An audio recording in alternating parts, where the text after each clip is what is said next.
This is your Estuary Report. I'm Jerry Kay. Fish-Friendly Farming is an environmental certification program for farms in Northern California. It's a voluntary program that looks at a comprehensive list of all the issues that can impact aquatic life, such as land and water use. What follows is a detailed plan to help farmers help wildlife. We look at all the possible activities that can affect water quality, whether it's the fine sediment, pollutant, or agricultural chemical pollutant. We look at how they store chemicals and whether that's done properly. We look at where they mix and load them to make sure there's no way that it could be spilled and go into a stream. We look at the way they apply it, whether they calibrate the equipment, and then we look at the chemicals themselves. We look at the streams themselves to see if they need changes in the form of the creek. Do they need to meander more? Do they need more large wood? Do they have adequate shade canopy? One of the reasons people don't have shade canopy is invasive non-native plants. So we have a lot of projects to take out the invasive plants and put back in the natives. We encourage farmers to move away from the edges of streams and widen the streams. Most of the problems that we find is that the streams have been narrowed down, and this is decades of agricultural policy. The federal government has encouraged people to reclaim land.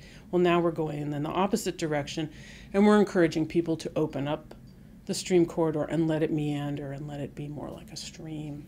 You put all those things together, and you have most of the elements of what the fish need. We also do look at water rights and water sources, and we're unique in that. This is probably the most controversial part of what we do because the California state water rights system is extremely complicated.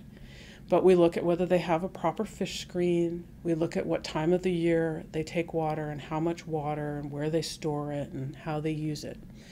And to the degree that we can change those things within the context of the water rights system, we do change them. Wine grapes use extremely low irrigation volumes. They use about a half an acre foot per acre per year, which is a smidgen of water compared to most crops. However, frost control done with water can use a lot of water all at once. So we have actually been engaged with the Natural Resource Conservation Service up in Mendocino and Sonoma counties in the Russian River building off-stream ponds so that they can store the water during the daytime when there's no frost, slowly fill it, and then use it in this very high volume during the nighttime when it freezes. Typically, we work with the farmers during their off-season. That would be in the winter. And we have open enrollment in November, December in each of the counties that we work in.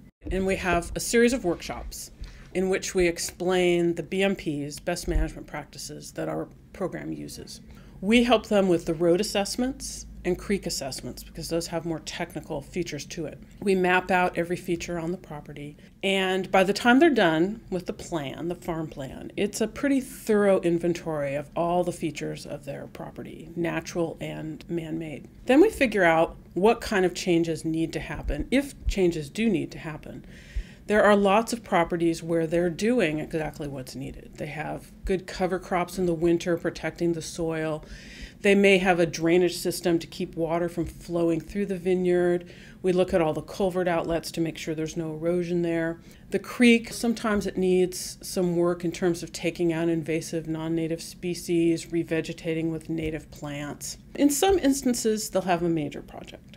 If they have a major project, we work with them for several years, typically, to get them permits, help with the design, help fund the implementation. Certification is done by 3 regulatory agencies. For the federal government, it's the National Marine Fisheries Service, which is the agency that is in charge of the recovery of anadromous fish, like salmon, that go between the ocean and freshwater.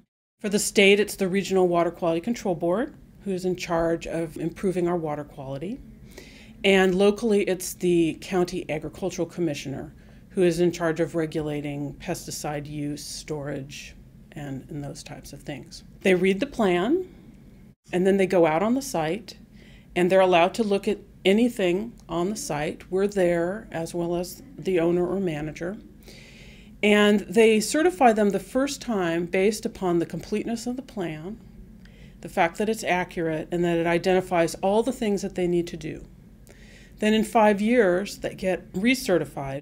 And at that point, they have to demonstrate that they are still doing the good things they were doing before, and that they have made substantial progress if they have a major project, or that they've done the smaller projects that were specified. So it's a very detailed process, a lot of work at the beginning. The farmers like it because it gives them a really good sense of what they need to do. It's very hard for them to call up a regulatory agency and say, what should I do? Because that's a little frightening to them. So in this regard, they get a sign-off or a approval from the agency saying, yes, do what's in the plan and you will be on the right track. In the farmland areas, the restoration potential is very, very high. So you have this ability to work with these folks to make these things happen. We use a collaborative approach. We don't use a regulatory approach. And what we find is that many farmland owners and managers are willing to go so much further than regulation would ever be able to force them to, because they're working on something voluntarily and collaboratively. They still have the say over what happens instead of being told what to do. And this is just basic human nature. Mm-hmm. So I would say two things that I think people could take away from this. One is there's lots going on in terms of environmental improvements on agricultural land. Don't hear that much about it, but there are lots and lots of projects going on to bring back listed fish and provide more wildlife habitat. The second thing would be that you really get a lot more done working with people, even if they're a lot different than you and you may not agree on everything, than fighting with them. Regulations are necessary to draw the bottom line of what can and cannot be done, but they leave a big vacuum when it comes to improving everything. So collaborative processes can be really productive.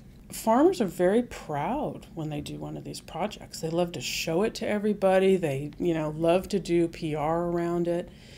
And so the more that you can encourage that type of feeling of, I want to do something that I can leave for future generations and I can be proud of, and I've, given something back to the earth, the better off everybody is.